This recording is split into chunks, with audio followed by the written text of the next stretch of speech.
Hello everyone, इस video में हम एफकेट 1 का जो पेपर 2018 में हुआ था तो उसमें जो मैथ के क्वेश्चन पूछे गए थे वो सारे मैथ के क्वेश्चन हम सोल्व करेंगे। ठीक है, तो चलिए वीडियो को शुरू करते हैं। फर्स्ट क्वेश्चन है हमारे पास, the average salary of all the workers in a workshop is 8,000 rupees, the average salary of 7 technician is 12,000 rupees and the average salary of the rest is 6,000 rupees, the total number of worker in the workshop. देखिए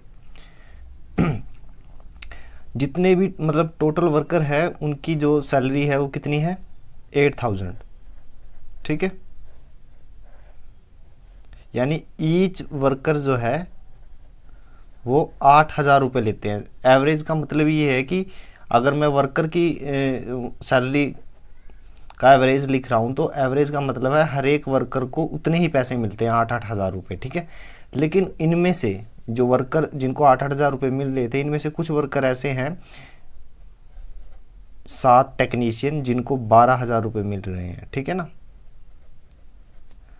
तो एक worker को कितने ज़्यादा मिले, 8 से 12,000 मिले, 4,000 ज़्यादा है। ठीक है, और टोटल ये जो जिनको 12,000 मिल रहे हैं कितने वर्कर हैं, 7, तो कितने हज़ार ज़्यादा मिले हैं, 7 चौक 28, 28,000 रुपये ज़्यादा मिल रहे हैं। ठीक है ना, इन 7 टेक्नीशियंस को। ठीक है, अब जो रेस्ट के वर्कर हैं 7 में से कुछ और वर्कर बचे जिसकी हमें संख्या ज्ञात करनी है। ठीक है ना, हमें नहीं पता, उनका एवरेज दिया हुआ है 6,000। ठीक है, टोटल एवरेज 8,000 का है, लेकिन यहाँ पे तो जितने वर्कर हैं उनको 6,000 रुपये मिल रहे हैं, ईच वर्कर को 2,000 कम। अब ये जो 8,000 यहाँ पे पॉजिटिव में थे ये यहाँ पे डिस्ट्रीब्यूट करने पड़ेंगे। ठीक है, तभी तो ओवरऑल एवरेज 8,000 होगा। तो 28,000 रुपये, ठीक है, कितने वर्कर में बटेंगे, 2,000 से डिवाइड कर दीजिए आप, 14 वर्कर में। ठीक है ना, तो यहाँ पे जो वर्कर थे उसकी वैल्यू कितनी आई, 14। ठीक है, तो 7 वर्कर ऐसे हैं जिनका एवरेज 12,000 है, 14 वर्कर ऐसे हैं, 14 वर्कर ऐसे हैं जिनका एवरेज 6,000 है। ठीक है ना, हमें पूछा गया है ओवरऑल वर्कर कितने हैं, 7 और 14 यानी 21 वर्कर हमारा सही आंसर है। Option B is the right answer. Next question है, on a journey across Kolkata a taxi averages 50 kilometre per hour for 50% of the distance, let total distance is, let total distance मैंने assume की है, late total distance वो किसके equal है, 100 kilometre. ठीक है, तो ये जो टैक्सी है वो 50 किलोमीटर पर हावर की स्पीड से 50% डिस्टेंस तक एवरेज देती है। ठीक है ना, तो 50% डिस्टेंस का मतलब क्या है कि 50 किलोमीटर है। ठीक है ना, इसका आधा हो गया, तब स्पीड कितनी है, 50 किलोमीटर पर हावर। ठीक है, आपको स्पीड का फॉर्मूला पता होगा, स्पीड का फॉर्मूला है डिस्टेंस अपॉन टाइम। ठीक है ना, यहाँ से टाइम का फॉर्मूला कैसे आएगा, टाइम को लेफ्ट हैंड साइड में लेके आइए और स्पीड को नीचे, ठीक है, राइट हैंड साइड में। तो ये क्या बना, टाइम। कैसे, डिस्टेंस अपॉन स्पीड, तो टाइम का फॉर्मूला आ गया। ठीक है ना, प्लस आगे पढ़िए, 40 kilometre per hour for 40% of it. 100 kilometre का 40% कितना बचा, 40 किलोमीटर। 40 किलोमीटर में उसकी एवरेज कितनी है, स्पीड 50 किलोमीटर पर हावर, सॉरी 40 किलोमीटर पर हावर। ठीक है, plus 20 kilometre per hour for the remaining, तो बचा हुआ डिस्टेंस है उसमें उसकी स्पीड कितनी है, 20 किलोमीटर पर हावर। ठीक है, बचा हुआ डिस्टेंस कितना है, टोटल 100 था, 50 और 40 90, 10 किलोमीटर बच गया। ठीक है, ये तीनों क्या आ गया, टाइम, ये भी टाइम, ये भी टाइम और ये भी टाइम। ठीक है ना, वो निकाल लेंगे कैसे, किलोमीटर से किलोमीटर कैंसिल, हावर ऊपर चला जाएगा, यहाँ से तो आया 1 प्लस, यहाँ किलोमीटर से किलोमीटर कैंसिल, हावर ऊपर जाएगा तो 1 हावर। ठीक है, 1 हावर यहाँ से, 1 हावर यहाँ से, प्लस 2 पे कैंसिल यानी 0.5, टोटल ओवरऑल 2.5 हावर जो है वो टाइम आ गया। ठीक है ना, हमें निकालना है average speed we have to calculate. Total distance कितना माना है हमने, 100 किलोमीटर, और डिवाइड में जो टाइम है 2.5, स्पीड का फॉर्मूला यानी एवरेज स्पीड आएगी डिस्टेंस, टोटल डिस्टेंस डिवाइड में टोटल टाइम, तो we will get 40 kilometre per hour, ठीक है ना। It's the total average speed. तो यही पूछा था कि एवरेज स्पीड निकालिए, तो option B is the right answer. Next question है, if 2x minus 1/2x is equal to 6 then the value of this equation is. तो हमें दिया क्या हुआ है, 2x minus 1/2x is equal to 6, ठीक है।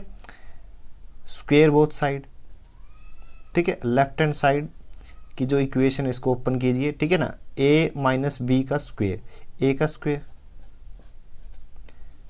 b का स्क्वेयर, वो फॉर्मूला होता है, ठीक है ना, माइनस 2ab, ठीक है।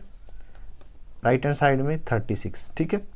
तो ये क्या है, 4x square plus 1/4x square, ठीक है। माइनस 2x से 2x cancel, minus 2 that is equal to 36। ये जो माइनस का है राइट हैंड साइड में प्लस का हो जाएगा, ठीक है। अब करिए क्या, लेफ्ट हैंड साइड में इसको 4 से डिवाइड कर दीजिए, ठीक है। तो अब मैं 4 से डिवाइड करूंगा तो यहाँ क्या बचेगा, x स्क्वेयर 1/, ये 4 पहले ही था, 4 से डिवाइड किया तो 16x स्क्वेयर, ठीक है। राइट हैंड साइड में भी मैं 4 से डिवाइड करूंगा, 38 पहले था, 4 से डिवाइड किया, 2 से कैंसिल कर दीजिए, 19/2, ठीक है। तो ये जो टर्म है हमें इसी की वैल्यू निकालनी थी, x square plus 1/16x square, इसकी वैल्यू आई है 19/2। Option A is the right answer. Next question, pipe A alone can fill a tank in 8 hours. Pipe B alone can fill it in 6 hours. If both the pipes are open and after 2 hours pipe A is closed, then the other pipe will fill the tank. देखिए ये pipe and system का question है। तो centre में हम लिखते हैं total work, ठीक है ना।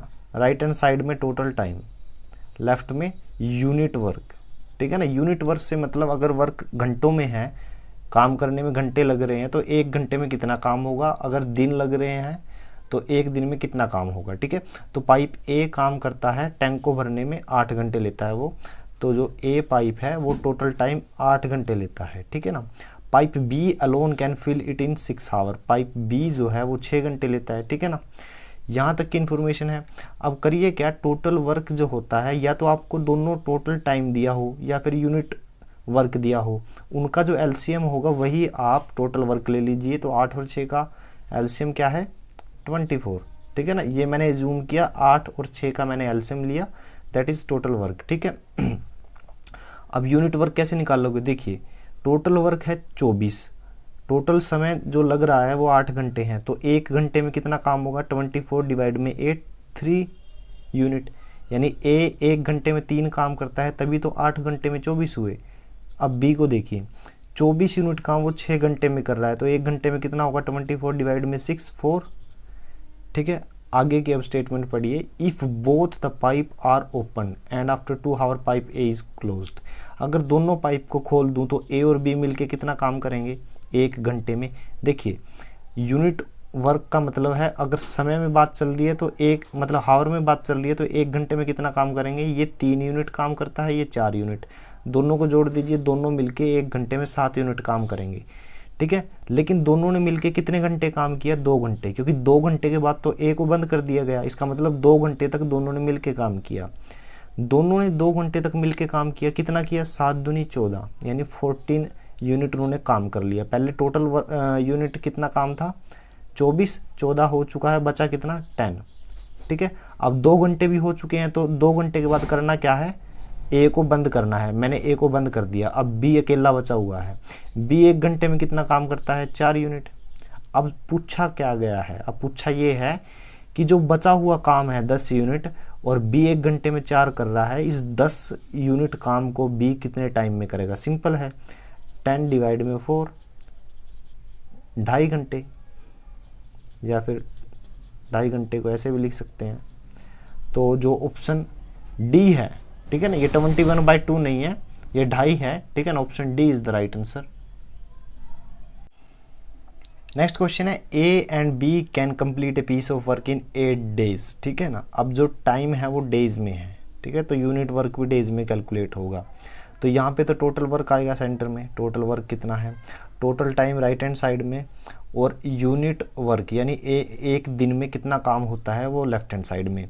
तो ए प्लस बी दोनों मिलके काम करते हैं 8 दिन में, और बी और सी मिलके काम करते हैं तो वो काम को कंप्लीट करते हैं 12 दिन में, ठीक है। C and A can do it in 8 days, C और ए जो है वो काम को करते हैं 8 दिन में, ठीक है। तो टोटल वर्क क्या होगा, इनका एलसीएम, ठीक है ना। तो 8 और 12 का एलसीएम कितना है, 24, ठीक है।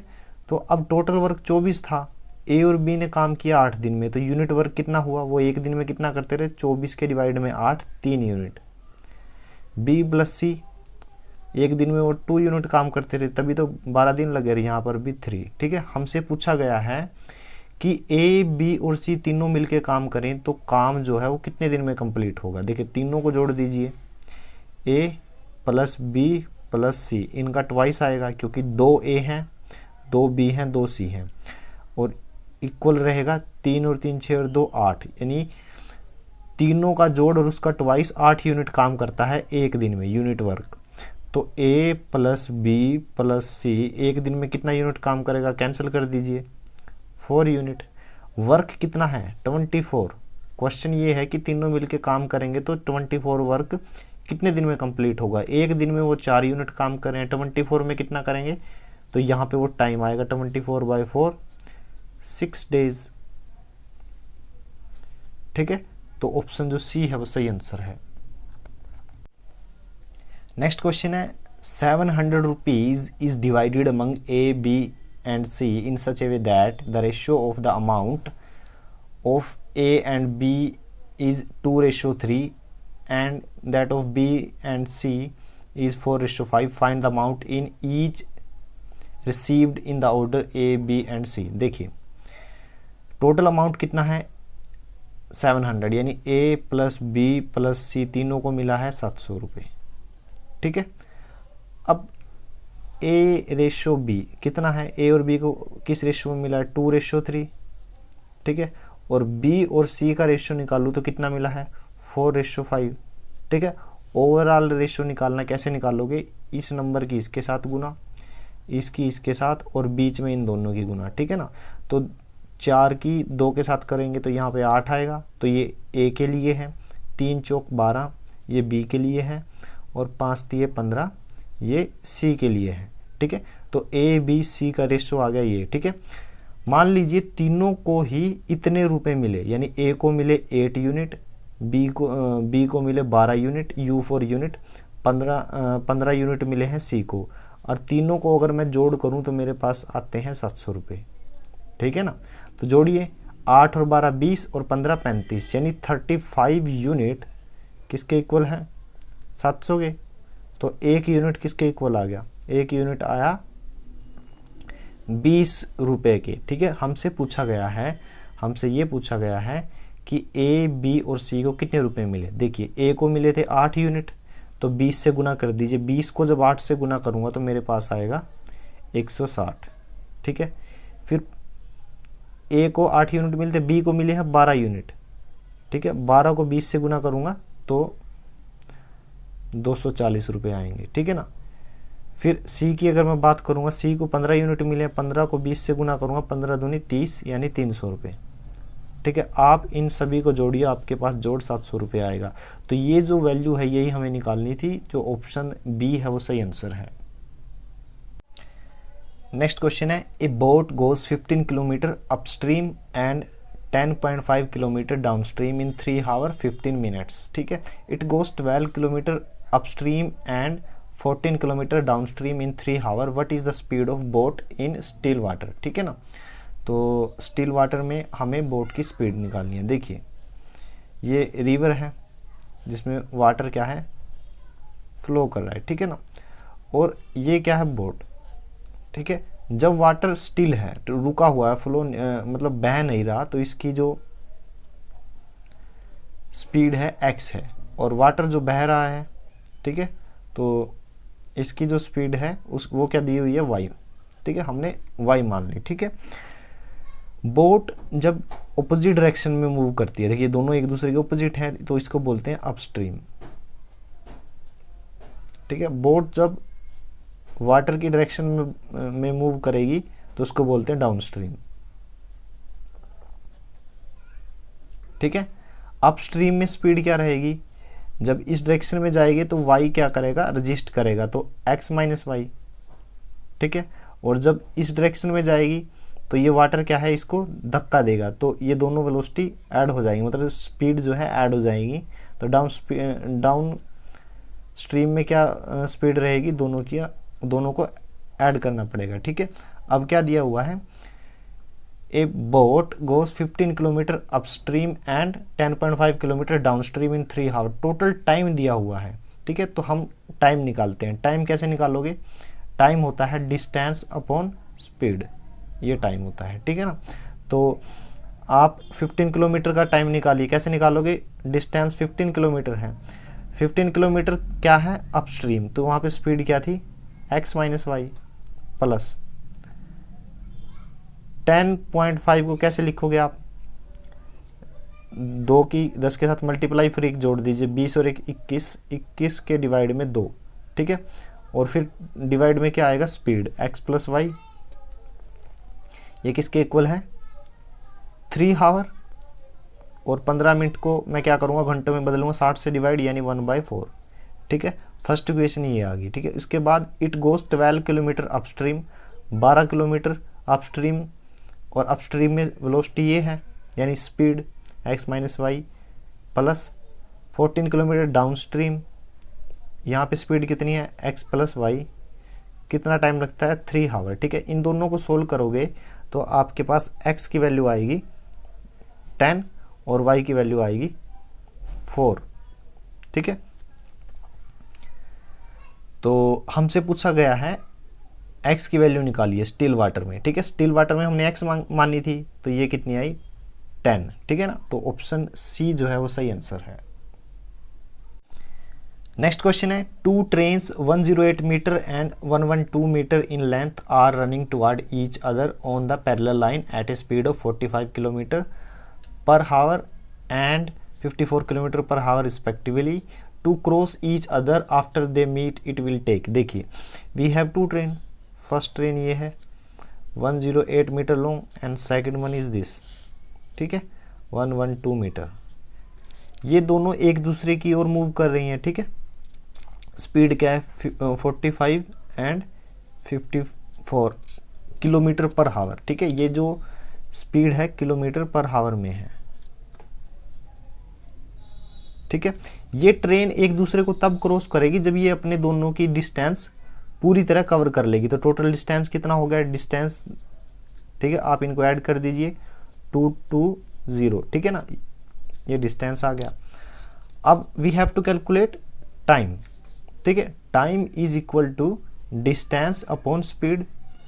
ठीक है, दोनों एक ही डायरेक्शन में है, मतलब सॉरी एक डायरेक्शन में, अपोजिट डायरेक्शन में, आमने सामने है, तो ये जो स्पीड है दोनों ऐड हो जाएंगी। ये क्या स्पीड होगी, 45 प्लस 59 99 किलोमीटर पर हावर। 1 किलोमीटर पर हावर किसके इक्वल होता है, 5/18 मीटर पर सेकंड। ठीक है, तो यहाँ पे किलोमीटर पर हावर आना था, उसकी जगह मैं ये लिख रहा हूँ 5/18 मीटर पर सेकंड। ठीक है, तो 11 से कैंसिल कीजिए, 20 और 9 आ जाएगा, फिर 9 से ये 2। ठीक है, 2 ऊपर चला जाएगा, इसको भी काट दीजिए, 4 पे कैंसिल होगा, 2 ऊपर जाएगा तो 4 × 2 8 सेकेंड। ठीक है, तो हमारा जो डी ऑप्शन है वो सही आंसर है। नेक्स्ट क्वेश्चन है, P is 4 time as efficient as Q. P जो है वो क्यू से 4 गुना ज़्यादा इफिशियंट है, मतलब 4 गुना ज़्यादा काम करता है। ठीक है, तो मैं P और क्यू को मान लेता हूँ। यहाँ पे यूनिट वर्क आएगा, यहाँ पे टोटल वर्क, और राइट हैंड साइड में टोटल टाइम। ठीक है, अब P अगर क्यू से 4 गुना ज़्यादा इफिशियंट है, तो मान लीजिए क्यू एक दिन में 1 यूनिट काम करता है, तो P कितना करेगा, 4 यूनिट। ठीक है, यहाँ पे टोटल टाइम दिया हो या फिर यहाँ पे यूनिट टाइम दिया हो तो वर्क क्या रहेगा, दोनों का एलसीएम। तो 4 और 1 का एलसीएम क्या रहेगा, 4। तो टोटल वर्क क्या आ गया, 4। अब P क्या है, एक दिन में 4 यूनिट काम करता है, तो टोटल काम कितना है, 4 यूनिट, तो वो एक ही दिन में काम खत्म कर देगा। क्या वो 1 यूनिट काम करता है तो 4 यूनिट काम को 4 दिन में खत्म करेगा, ठीक है। अब क्या है, P can complete A work in 45 days less than Q। अब देखिए P ने एक दिन में काम खत्म किया और Q ने 4 दिन में, डिफरेंस कितना आया, 3 यूनिट, 3 यूनिट का डिफरेंस आ गया। ये एक्चुअल में किसके इक्वल दिया गया है, 45 डेज के, ठीक है। तो 1 यूनिट किसके इक्वल आएगा, 1 यूनिट आएगा, कैंसिल कर दीजिए, 15 डेज, ठीक है। अब आप आगे देखिए, if both of them work together then in how many days the work will be completed. अगर दोनों मिलके काम करें, अगर दोनों मिलके काम करते हैं तो यूनिट वर्क क्या है, यानी एक दिन में कितना काम करेंगे, 4 और 1 5, ठीक है। 5 यूनिट काम कर लेते हैं एक दिन में, लेकिन काम तो 4 करना है, तो टाइम कैसे निकालोगे, टोटल वर्क डिवाइड में यूनिट वर्क, ठीक है। तो ये आ गया टाइम, बट ये यूनिट में आया है। एक यूनिट किसके इक्वल है, 15 के, तो 4.4/5 किसके इक्वल होगा, 15 से मल्टीप्लाई कर दीजिए, 12 डेज हमारा आंसर आ गया। तो option B is the right answer. Next question है, a sum becomes ₹2916 in 2 years at 8% per annum compound interest. The simple interest at 9% per annum for 3 years on the same amount will be। देखिए कोई मूलधन था, ठीक है, कोई value रकम थी या रुपए थे, वो 2 साल में जो रेट 8% है उससे 2916 रुपये हो गए, ठीक है। और इंटरेस्ट क्या था, कंपाउंड। आप 100 रुपीज़ मान लीजिए, लेट कितने थे, 100 रुपीज़, ठीक है। तो 2 साल के लिए कंपाउंड इंटरेस्ट लगाइए। फर्स्ट ईयर तो उस पर लगेगा 8% से कितने रुपए, 8 रुपये, ठीक है। सेकेंड ईयर में क्या लगेगा, 100 रुपये पे कितने, 8 रुपये। बट कंपाउंड इंटरेस्ट में इंटरेस्ट के ऊपर भी इंटरेस्ट लगता है, ये जो 8 रुपये है इसके ऊपर भी 8% के हिसाब से ब्याज लगेगा। तो कितने रुपये हुए, 0.64, ठीक है। अब टोटल कंपाउंड इंटरेस्ट कितना हो गया, 8 + 8 + 0.64 यानी 16.64, ठीक है। ये कंपाउंड इंटरेस्ट है कितने रुपए पे, 100 रुपये पे, ठीक है। अब टोटल अमाउंट कितनी आ जाएगी, टोटल अमाउंट 100 रुपये हमने अज्यूम की थी, 16.64 उस पर ब्याज हो गया, तो 116.64 ये अमाउंट है। बट एक्चुअल में यही अमाउंट कितनी दी गई है, 2916, ठीक है। तो यहाँ से एक यूनिट कितना आएगा, 25 रुपीज़ के, ठीक है। तो 1 unit that is equal to 25। अब आगे देखिए, 1 यूनिट 25 रुपये के बराबर है, तो 100 यूनिट किसके इक्वल रहेगी, जो कि हमने माना है 2500 रुपये के, ठीक है। ये 2500 है। तो हमारा जो अमाउंट थी 2 साल बाद जो 2916 हुई, शुरू में वो कितनी थी, 2500 रुपये, ठीक है। सेम अमाउंट पे अब उसने आगे क्या पूछा है, the simple interest eight 9% per annum for 3 year on the same amount. 2500 he amount पर 9% की रेट से 3 साल के लिए कितना सिंपल इंटरेस्ट होगा, ये पूछा है। तो सिंपल इंटरेस्ट का फॉर्मूला होता है जो अमाउंट है यानी मूलधन गुना रेट गुना जो टाइम है और डिवाइड में 100, ठीक है। ये फॉर्मूला होता है। 2 जीरो से 2 जीरो कैंसिल, मल्टीप्लाई कीजिए, 675 रुपये आंसर होगा। ये सिंपल इंटरेस्ट है, यही पूछा था। तो option C is the right answer. Next question है, a sum of 12,000 rupees deposit at compound interest become double after 5 year. कि 12,000 जो हैं वो 5 साल में डबल हो जाते हैं। How much will it be after 20 year. तो 20 साल बाद ये कितने होंगे। देखिए, मान लीजिए अमाउंट शुरू में x रुपये हैं, तो वो क्या होगी, 5 साल बाद 2x हो जाएगी, नेक्स्ट 5 ईयर के बाद 4x हो जाएगी, फिर नेक्स्ट 5 ईयर के बाद 8x, और फिर नेक्स्ट 5 ईयर के बाद 16x, ठीक है। तो 5, 10, 15, 20 साल बाद वो 16 गुना ज़्यादा होगी। तो शुरू में ये कितना था 12,000 और 16 गुना ज़्यादा होगी, मल्टीप्लाई करेंगे तो जो ऑप्शन डी है वो सही आंसर है। नेक्स्ट क्वेश्चन है the price of an article is first decrease by 20% and then increase by 30%। If the resulting price is ₹416 the original price of an article. देखिए कि प्राइस एक आर्टिकल का शुरू में 20% डिक्रीज हुआ, फिर 30% इंक्रीज हुआ। मैंने मान लिया जो प्राइस था वो कितना था ₹100, ठीक है ना। तो शुरू में क्या हुआ, डिक्रीज हुआ 20%, तो वो कितना डिक्रीज हो गया 20%, ₹100 पे डिक्रीज हो रहा है तो 80 हो गया, ठीक है। फिर क्या हुआ, इंक्रीज हुआ 30%। 30% इंक्रीज का मतलब क्या है, 80 के ऊपर 30% इंक्रीज यानी कितना इंक्रीज हुआ 24, ठीक है। अब 80 पे 24 इंक्रीज हो गया, ऐड कर दीजिए तो आपको कितना मिला 104, ठीक है। ये हमें फाइनल प्राइस प्राप्त हुआ, ठीक है। बट एक्चुअल में यही प्राइस कितना दिया हुआ है 416, ठीक है। कैंसिल कर दीजिए, 1 यूनिट इज इक्वल टू 4, ठीक है। तो 100 यूनिट हमने प्राइस माना हुआ है, तो 100 यूनिट की वैल्यू क्या रहेगी 400, ठीक है। तो हमने जो 100 प्राइस माना था वो एक्चुअल में कितना था 400, और यही हमसे पूछा है the original price of the article 400। Option C is the right answer.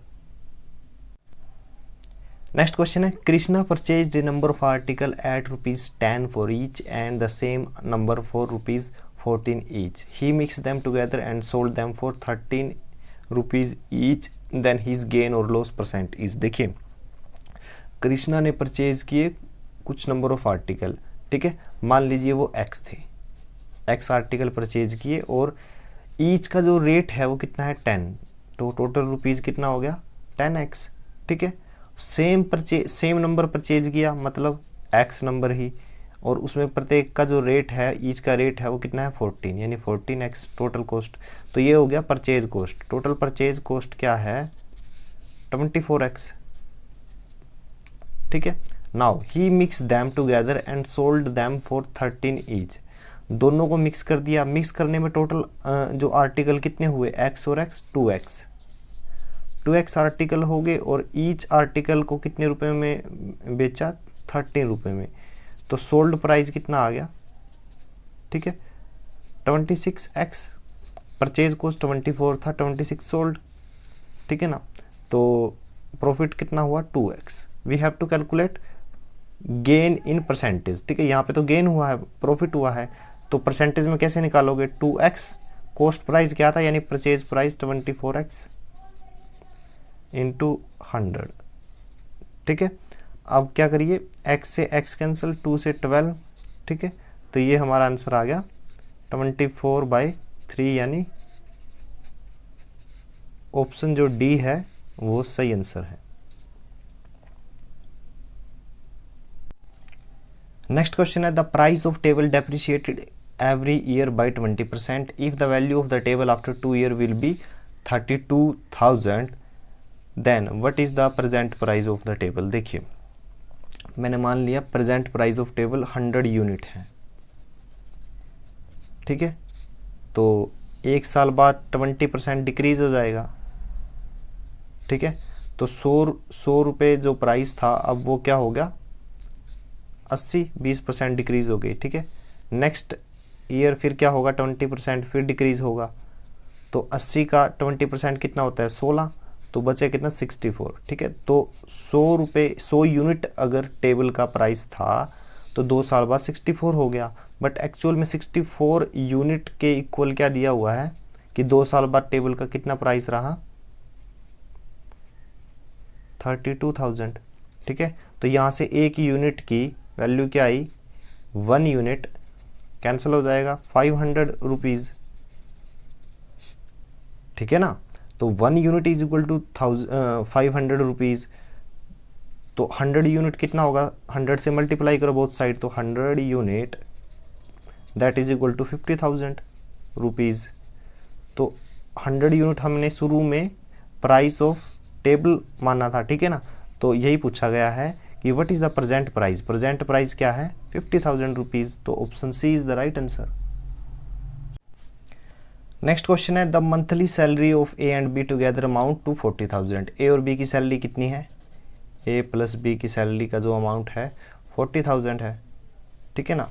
A spends 80% of his salary and B 90% of his salary, if now their savings are same than the salary of A is. देखिए A की salary मैंने assume की 100 ए है, ठीक है, exact salary नहीं पता तो मैंने अज्यूम की, और बी की 100 बी, ठीक है, तो दोनों का जो ऐड करूँगा तो मेरे पास 40,000 आ जाएगा, ठीक है। ये हमारी फर्स्ट इक्वेशन, ठीक है। नाउ ए ने क्या किया, ए स्पेंड्स 85% ऑफ हिज सैलरी, 85% उसने क्या किया, स्पेंड्स किया, ठीक है ना। तो बचा कितना, सेविंग कितनी बची 15A, ठीक है। और बी ने 95% स्पेंड्स कर दिया तो कितना बचा 5%, यानी 5B, ठीक है। ये बोथ आर, जो ये दो हैं 15A and 5B both are savings, both are equal, ये दिया हुआ है ना कि now their savings are same, दोनों इक्वल हैं, तो यहाँ से आप कैंसिल कीजिए, 3A is equal to B, ठीक है, इक्वेशन सेकंड।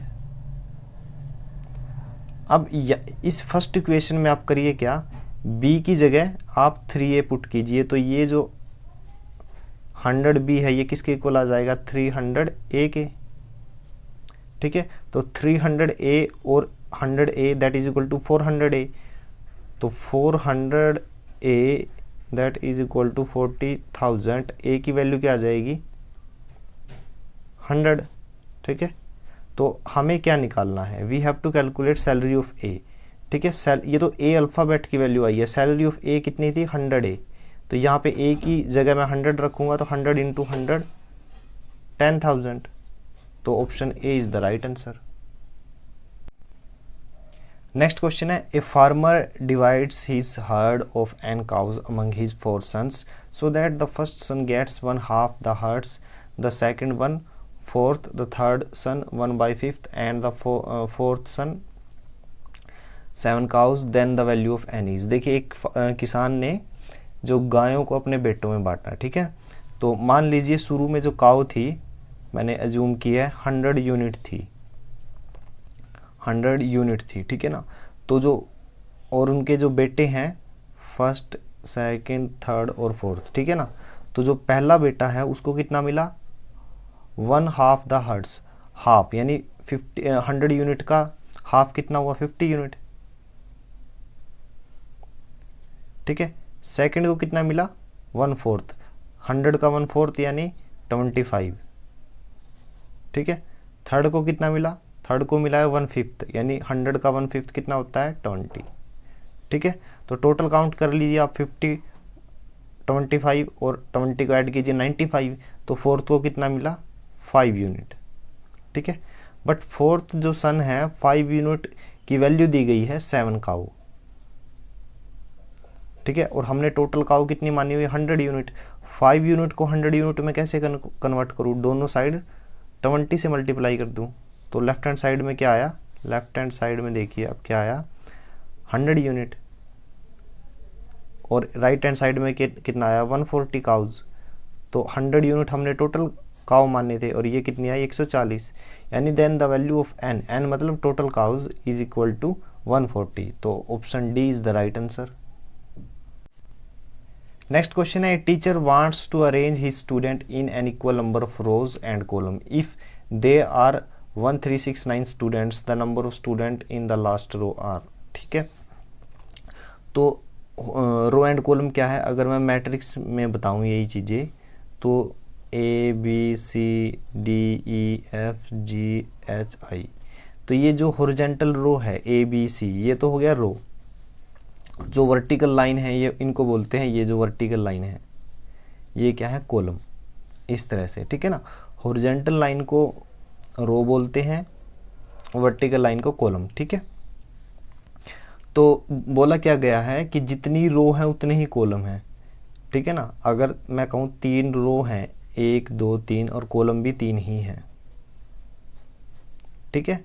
लेकिन हमें नहीं पता एक्चुअल में रो एंड कॉलम कितने हैं, तो मैंने रो n मान लिया और कॉलम भी n। ठीक है, वो दोनों की गुना करूँगा तो मेरे पास कितना आएगा, जैसे मैंने एग्जांपल लिया था 3 × 3 9, तो ये जो टोटल स्टूडेंट हैं ये कितने आ गए 9। बट एक्चुअल में मैंने n माना हुआ है, n × n, और टोटल नंबर ऑफ स्टूडेंट कितने हैं 1369। ठीक है, n² = 1369, तो ये स्क्वायर हटा के यहाँ रूट आ जाएगा, कितनी वैल्यू आएगी 37। तो एक ऐसी मैट्रिक्स या अरेंजमेंट ऑफ स्टूडेंट स्कूल में कि जिसमें 37 रो है और 37 कॉलम है। अब उसने पूछा क्या है, the number of student in the last row चाहे लास्ट हो, चाहे फर्स्ट हो, चाहे मिडिल हो, या सेकंड हो, या फिफ्थ हो, किसी भी हो, सभी रो में इक्वल स्टूडेंट है और वो क्या है 37। तो option A is the right answer.